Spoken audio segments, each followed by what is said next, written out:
அதே காத்து வாசம் வேற, அதே மண்ணு வண்ணம் வேற, அதே மக்க வாழ்க்கை வேற, ஒண்ணு மட்டும் மாறவில்லை.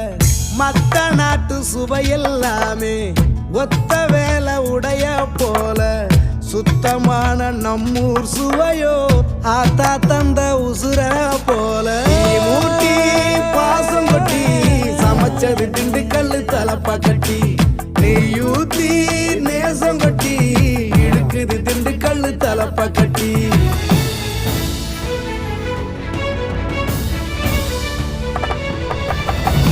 மூட்டி பாசம் கொட்டி சமைச்சது திண்டுக்கல் தலப்பா கட்டி, நெய்யூத்தி நேசம் கொட்டி படைச்சது திண்டுக்கல் தலப்பா கட்டி. படைச்சது திண்டுக்கல் தலப்பா கட்டி.